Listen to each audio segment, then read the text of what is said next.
नरसी येथे झालेल्या राष्ट्रवादी काँग्रेस पक्षाच्या अजितदादा गटात माजी खासदार भास्करराव पाटील खतगावकर आणि मिनलताई खतगावकर यांच्या पक्षप्रवेश सोहळ्याप्रसंगी आमदार प्रतापराव पाटील चिखलीकर बोलताना म्हणाले की आता नांदेड जिल्हा राष्ट्रवादी काँग्रेसमय केल्याशिवाय स्वस्थ बसणार नाही। अजून तरी मी भाजपात हात घातलेला नाही। जर का माझ्या मित्राने इकडे बोट दाखवले तर दांडू केल्याशिवाय सोडणार नाही असे म्हणत नाव न घेता भाजपाचे खासदार अशोकराव चव्हाण यांच्यावर चिखलीकर चांगलेच भडकले।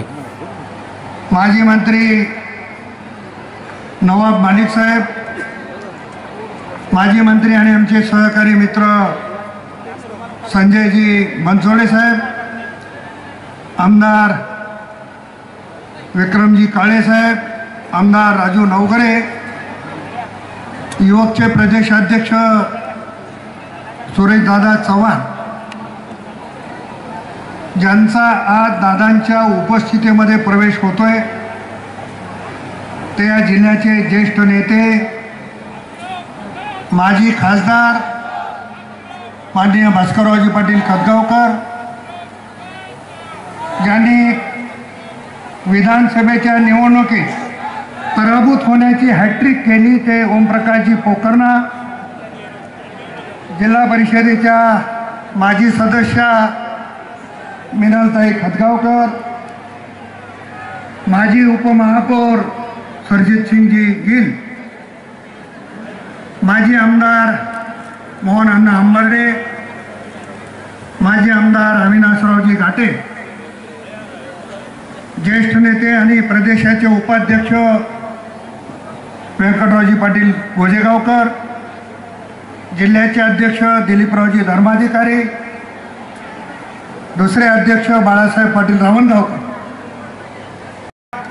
मंचावरील सर्व मान्यवर नेते, ज्यांचा पक्षामध्ये दादांच्या सोबत प्रवेश झाला ते सर्व सहकारी, आमचे नांदेडचे नगरसेवक श्री गफ्फार खान साहेब, मंचावरील सर्व नेते, बंधू भगिनी आणि पत्रकार मित्रांनो,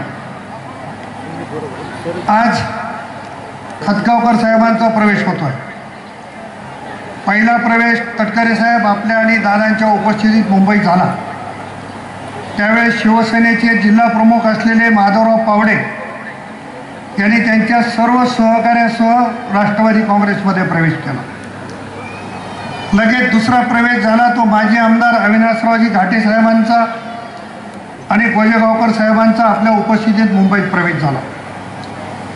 त्यानंतर शिर्डीला आपलं शिबिर होतं आणि शिर्डीच्या कार्यक्रमामध्ये ॲडव्होकेट मुक्तेश्वरराव धोंडगे, बाळासाहेब रावणगावकर, कल्याणराव सूर्यवंशी, कंधारच्या नगराध्यक्ष अनुसया केंद्रे, या सगळ्या हंसराज पाटील या सगळ्या मान्यवरांचा प्रवेश शिर्डीमध्ये झाला।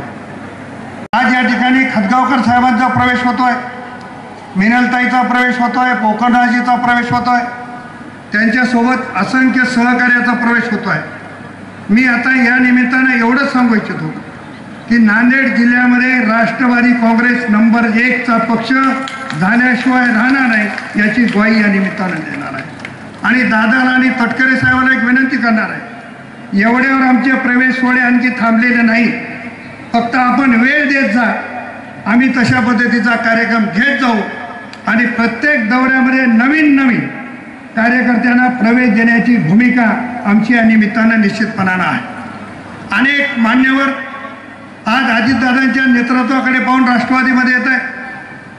शिवशाही फुले आंबेडकरांना मानणारा पक्ष, त्यांच्या विचारधारेवर चालणारा पक्ष म्हणून राष्ट्रवादीकडे बघण्याचा दृष्टिकोन हा या नांदेड जिल्ह्यातल्या सर्व तमाम नागरिकांचा झालेला आहे। म्हणून मला खात्री आहे, पूर्वी मी एकटा होतो, माझ्या सोबतीला घाटे साहेब आले, माझ्या सोबतीला मोहन अण्णा आले आणि आज माझ्या सोबतीला खतगावकर साहेब आले, पोकर्णाजी आले। त्याच्यामुळं ती ताकद आता राष्ट्रवादीची निश्चितपणानं वाढलेली आहे। तो जीवनराव 1-2 मिनटं, आता राष्ट्रवादी काँग्रेसची ताकद निश्चितपणानं वाढलेली आहे। मी या जनसमुदायाच्या साक्षीनं तुम्हाला एकच सांगणार आहे दादा, नांदेड जिल्ह्यातल्या सगळ्या स्थानिक स्वराज्य संस्थेवर राष्ट्रवादी काँग्रेसचा झेंडा फडकल्याशिवाय राहणार नाही ही ग्वाही तुम्ही। आणि कार्यकर्त्यांना असं वाटायला लागले की हा महाराष्ट्रात कोण नेता आहे, एकच वादा ही भूमिका सगळ्या महाराष्ट्रात आणि नांदेड जिल्ह्यातल्या लोकांनी ठरवलेली आहे. त्यामुळे मोठ्या प्रमाणावर पक्ष सोडे आणखी खूप लोक आहेत की ज्यांच्यापर्यंत मी पोहोचू शकलो नाही. आता खरं तर मी अधिवेशन चालू असताना यावेळेस अधिवेशनामध्ये माझी 50% उपस्थिती आहे. खरं तर मी अधिवेशन बुडवत नाही, पण एवढे लोक बोलवायला लागले. आज अजितदादा येणार तर काही लोकांनी मला सांगितलं आमचं घाई गर्दीमध्ये प्रवेश होईल, दादांना पुढच्या वेळेस घेऊन ये. म्हणजे ही परिस्थिती चांगले चांगले कुटुंब आपल्यापासून बाजूला गेले. ज्यांनी शरदचंद्र पवार साहेबापासून दादापासून राष्ट्रवादीत काम केलं, ती सगळी मंडळी आज दादाच्या नेतृत्वामध्ये या जिल्ह्यात काम करू इच्छिते या ठिकाणी प्रामाणिकपणानं सांगणार आहे. मी या भागाचा खासदार म्हणून 5 वर्ष काम केलं. मला अतिशय आनंद आहे. मिनलताईंनी उल्लेख केला त्या गोष्टीचा, सगळ्या गोष्टी जाणार नाही. मला खरं तर खूप गोष्टी बोलायच्या होत्या, परंतु वेळेचं काही बंधन आहे, त्याच्यामुळे अधिक तर मी या ठिकाणी बोलणार नाही. परंतु आज राष्ट्रवादी काँग्रेस, मी एक गाडीमध्ये बोलताना तटकरे साहेबांना सांगितलं मी आणखी भाजपला हात घातला नाही. माझे मित्र भले तिथेही असतील, मित्रांना खूप काळजी आहे माझी, आणि माझा मित्र म्हणजे किती काळजी करतो हे सगळ्या जिल्ह्याला माहिती आहे. त्याच्यामुळे त्याच्यावरही फार मी सविस्तर जाणार नाही.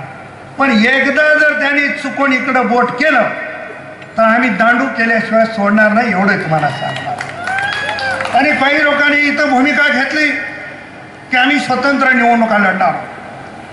मला पत्रकारांनी विचारलं आपली भूमिका काय. मी सांगितलं की आमचे नेते